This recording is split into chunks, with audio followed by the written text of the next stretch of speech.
Hello, నేను CS రావు. తిరుమల తిరుపతి దేవస్థానం EO ధర్మారెడ్డిని ఎక్కడికి పంపించవద్దు. ఆయన దేశం విడిచి వెళ్ళడానికి అవకాశం లేకుండా పాస్పోర్ట్ని సీజ్ చేయండి అనేది కొత్త ప్రభుత్వం ఇప్పుడు ఆర్డర్స్ జారీ చేసినటువంటి పరిస్థితి. ధర్మారెడ్డి మీద అనేక రకాల ఆరోపణలు ఉన్నాయి.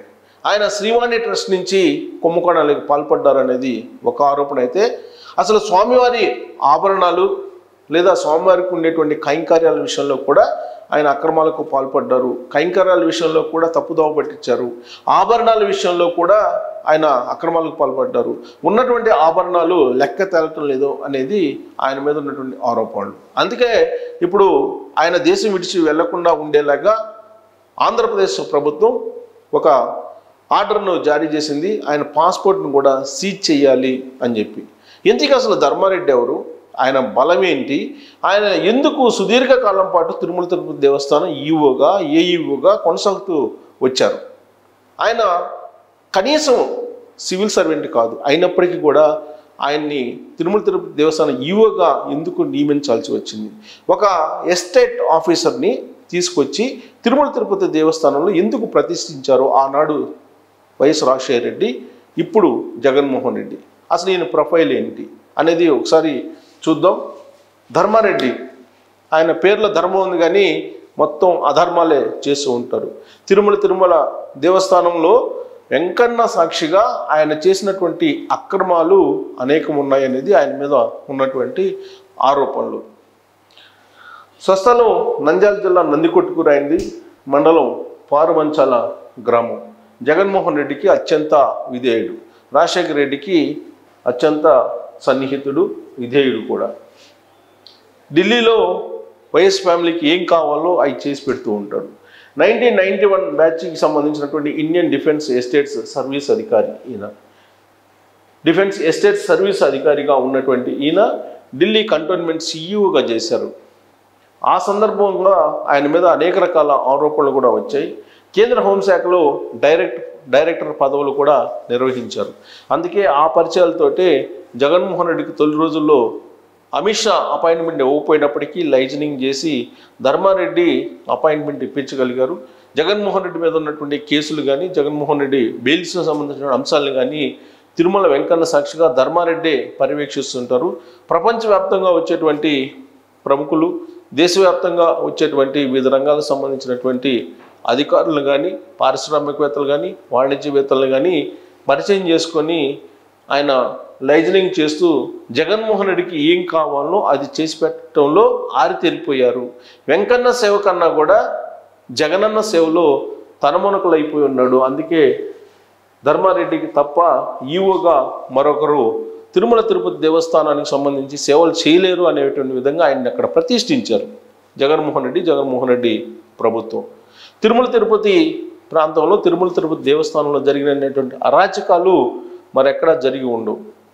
తిరుమల వెళ్ళినటువంటి ప్రతి ఒక్కళ్ళు కూడా అక్కడ ఏ విధంగా తిరుమల గతంలో ఉండేది, ఇప్పుడు ఎలా ఉంది అనేది కనుక మనం పోల్చి చూస్తే ధర్మారెడ్డి సేవలు ఏంటో అర్థమవుతాయి. సో ధర్మారెడ్డి పైన ఢిల్లీలో క్రిమినల్ కేసులు ఉన్నాయి ఈయన మీద. అలాంటి ఆయన తీసుకొచ్చి తిరుమల తిరుపతి దేవస్థానం ఈవోగా చేయడం జరిగింది. ఆయనకి స్వామి మీద కంటే కూడా జగనన్న మీద ఎక్కువ ప్రేమ, భక్తి. అలాంటి ఆయన్ని తిరుమల తిరుపతి దేవస్థానంలో పెట్టి ఈవోగా ఆయన్ని ప్రతిష్ఠించి ఏం కావాలో అది చేయించుకుంటున్నాడు జగన్మోహన్ రెడ్డి అనేది ఈయన మీద ఉన్నటువంటి ప్రధానమైన ఆరోపణ. బలవంత వసూళ్లు, ఫోర్జరీ సాక్ష్యాలు తారుమారు చేయటం, ఫోర్జరీ చేసి ఇవన్నీ కూడా ఆయన ధర్మారెడ్డి చేయగలడు, దాంట్లో ఆరితేరిపోయారు అనేది ఆయన మీద ఉన్నటువంటి ప్రధానమైనటువంటి అభియోగాలు. డిప్యుటేషన్ మీద కేంద్ర సర్వీస్ నుంచి ఏపీ క్యాడర్కి బదిలీ అయ్యాడు. ఢిల్లీ నుంచి డిప్యుటేషన్ మీద ఏపీ క్యాడర్కు బదిలీ అయ్యారు. ఆయన 9 ఏళ్ళు తిరుమల తిరుపతి దేవస్థానంలో జేఈఓగా పనిచేశారు. ఈవోగా పనిచేసినటువంటి అనుభవం కూడా ఆయనకు ఉంది. 9 ఏళ్ల పాటు జేఈఓగా కానీ ఈవో కానీ పనిచేశారు. బహుశా తిరుమల తిరుపతి దేవస్థానం చరిత్రలో పాలక మండలి ఒకటైతే ఈవో, జేఈఓ పోస్టులు చాలా ఇంపార్టెంట్. బహుశా ఏ అధికారి కూడా ఇంత 9 ఏళ్ల పాటు జేఈఓగా కానీ ఈవోగా కానీ టోటల్గా తిరుమల తిరుపతి దేవస్థానాన్ని కేంద్రంగా చేసుకొని ఉండలేదు. ఒక ధర్మారెడ్డికే అది చెల్లింది. పేరులోనే ధర్మం ఉంది కానీ ఎక్కడ ధర్మం కనిపించదు, అంతా అధర్మమే. నరనరాన వైఎస్ ఫ్యామిలీకి సంబంధించినటువంటి రక్తమే ఉంటుంది ఆయనకి. 2005లో వైఎస్ రాజశేఖర రెడ్డి హయాంలో తిరుమల తిరుపతి దేవి జేయూగా ఆయన ప్రతిష్ఠించబడ్డారు తొలిసారిగా. 2009లో వైఎస్ మరణించారు. ఆ మరణించిన వరకు కూడా ఆయన ఉన్నారు, 2009 వరకు కూడా జేయూగా. ఆ తర్వాత వైసీపీ అధికారంలోకి వచ్చాక మళ్ళీ తిరుమల తిరుపతి దేవస్థానం ఈవోగా ప్రతిష్ఠించబడ్డాడు జగన్మోహన్ రెడ్డి రూపంలో. ఇక 2019లో తిరుమల తిరుపతి దేవస్థానం ఈవోగా నియమించింది జగన్మోహన్ రెడ్డి సర్కారు. 2 సార్లు డిప్యుటేషన్ పొడిగించారు. ఇప్పటికే జనరల్గా కేంద్ర సర్వీస్ నుంచి వచ్చినటువంటి వాళ్ళకి, డిప్యుటేషన్ మీద వచ్చినటువంటి వాళ్ళకి టైం బౌండ్ ఉంటుంది. ఆ టైం బౌండ్ దాటి 2 సార్లు ఇప్పుడు డిప్యుటేషన్ని కొనసాగించుకున్నారు. మళ్ళా ఇప్పుడు ఇంకోసారి తాజాగా కూడా ఈయన కొనసాగించేలాగా రక్షణ శాఖ నుంచి ఉత్తర్వులు తీసుకొచ్చుకున్నారు. ఈవో పదవి అడ్డం పెట్టుకుని బడా వ్యాపారవేత్తలతో సన్నిహిత సంబంధాలు పెట్టుకొని జగన్మోహన్ రెడ్డికి పరిచయాలు చేయటం, జగన్మోహన్ రెడ్డిని కాపాడడం, జగన్మోహన్ రెడ్డి చేసేటువంటి వ్యాపార లావాదేవీలకు లింకప్ చేయటం, ఇవన్నీ ఆయన చేసేటువంటి పనులు. జడ్జిలకు, ఉన్నతాధికారులకు ఖరీదైనటువంటి బహుమతులు ఇచ్చి వాళ్ళ ద్వారా లబ్ధి పొందటం, జగన్మోహన్ రెడ్డికి ఏది కావాలో అది చేసి పెట్టడం ధర్మారెడ్డి యొక్క ప్రధానమైనటువంటి విధి అనేది ఆయన గురించి బాగా తెలిసినటువంటి వాళ్ళు చెప్పేటువంటి మాట. అలాగే హిందువులు కూడా ఆయన మీద కేసులు వేశారు. వెంకన్న భక్తులు ఆయన మీద ఆల్రెడీ కేసులు వేశారు, న్యాయస్థానంలో పోరాడుతూ ఉన్నారు. ఒకనొక సమయంలో ఒక జడ్జికి డైమండ్ వాచ్ ఇస్తూ పట్టుబడ్డారు అనేది కూడా ఒక న్యూస్ వచ్చింది. ఆ జడ్జి కోపగించుకుంటే బయటికి వచ్చారు అనేది కూడా వినిపించింది. సో తిరుమల తిరుపతి దేవస్థానం పదవి ద్వారా వైసీపీకి నిధులు సేకరించడం, అక్కడికి వచ్చినటువంటి పారిశ్రామికవేత్తలను పరిచయం చేసుకుని వైఎస్ఆర్ కాంగ్రెస్ పార్టీకి నిధుల సమీకరణ. ఆయన చేయాల్సిందేమో వెంకన్నకి తిరుమల తిరుపతి దేవస్థానం అభివృద్ధి కోసం నిధుల సమీకరణ అవన్నీ చేయాలి. కానీ జగన్ స్వామికి ఆయన నిధులు సమీకరిస్తున్నారు అనేది ఆయన మీద ఉన్నటువంటి ప్రధానమైనటువంటి ఆరోపణ. తిరుపతి ఎమ్మెల్యే భూమన కరుణాకర్ రెడ్డి కుమారుడికి 1500 కోట్ల రూపాయల తిరుమల తిరుపతి దేవస్థానం కాంట్రాక్ట్ ఇచ్చినటువంటి ఈఓ ఈయన ధర్మారెడ్డి. ఇక ఒకే ఆర్థిక సంవత్సరంలో తిరుమల తిరుపతి దేవస్థానానికి సంబంధించి ఎప్పుడు ఇంత భారీ మొత్తంలో కాంట్రాక్ట్ ఇవ్వలేదు. కానీ ఒక్క ధర్మారెడ్డి హయాంలోనే అది సాధ్యమైంది. 100 కోట్ల టీటీడీ నిధులు దోచేశారు అనేటువంటి ఆరోపణలు ఈయన ఎదుర్కొంటున్నారు. ఇప్పుడు ప్రభుత్వం మారింది. దీంతో ధర్మారెడ్డి పైన విచారణకు కొత్త ప్రభుత్వం ఆదేశించబోతుంది. ఆదేశించాలనే డిమాండ్లు కూడా వస్తూ ఉన్నాయి. ఎక్కడ ఉన్నా, ఈయన ఢిల్లీలో ఉన్నా లేదా ఈ మంత్ ఎండింగ్కి ఆయన ధర్మారెడ్డి రిటైర్ అయ్యేటువంటి అవకాశం ఉంది. రిటైర్ అయినా కానీ వెంకన్న సాక్షిగా, వెంకన్న కొండ కేంద్రంగా చేసుకొని చేసినటువంటి దురాఘాతాలన్నింటినీ బయట పెట్టాలనేది వెంకన్న భక్తులు కోరుతున్నటువంటి పరిస్థితుల్లో ఇప్పుడు ఆంధ్రప్రదేశ్ ప్రభుత్వం ధర్మారెడ్డి మీద విచారణకు ఆదేశించేటువంటి ఛాన్స్ ఉంది. జగన్ విజ్ఞప్తితో ధర్మారెడ్డి డిప్యుటేషన్ జూన్ 30 వరకు కేంద్రం పొడిగించింది.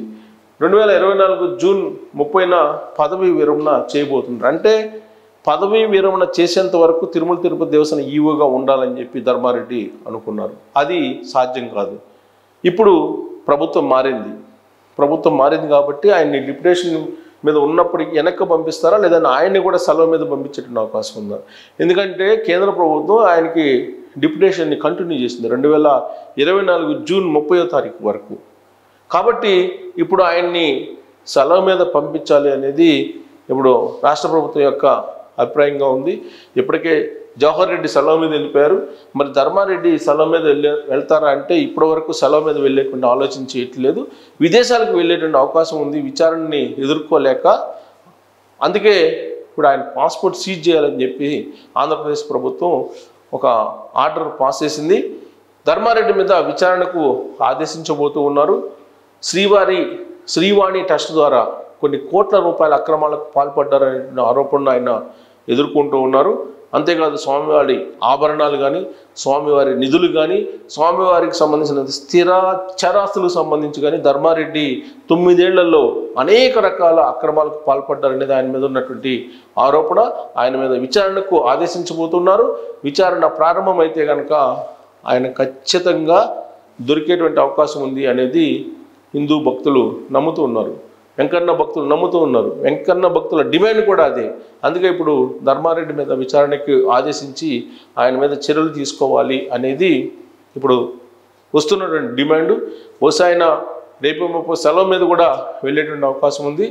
ఇప్పుడు ధర్మారెడ్డి ఈవోగా ఉన్నారు, ఈవోగా వైదొలిగి సెలవు మీద వెళ్ళేటువంటి అవకాశం ఉందని కూడా తెలుస్తుంది. అయితే రిలీవ్ ఆర్డర్స్ మాత్రం ఇవ్వకూడదు అనేది రాష్ట్ర ప్రభుత్వం తీసుకున్న నిర్ణయంగా కూడా తెలుస్తుంది. సో ఆయన మీద విచారణ వేస్తే అన్నీ బయటకు వచ్చేటువంటి అవకాశం ఉందా, లేదా ఆయనకి ప్రపంచవ్యాప్తంగా పరిచయాలు ఉన్నాయి కాబట్టి ఒక పెద్ద లాబీయిస్ట్గా ఆయన గుర్తింపు ఉంది కాబట్టి ఆయన మీద విచారణకు ఆదేశించేటువంటి సాహసం అసలు చంద్రబాబు నాయుడు ప్రభుత్వం చేస్తుందా? కేంద్ర హోంశాఖలో ఆయనకి బలమైనటువంటి పరిచయాలు ఉన్నాయి కాబట్టి ఆ విచారణ నుంచి తప్పుకునేటువంటి అవకాశం ఉందా అనే దాని మీద కామెంట్ రూపంలో మీ అభిప్రాయాలు తెలియజేసి వీడియో నచ్చితే please subscribe and support. Thank you very much.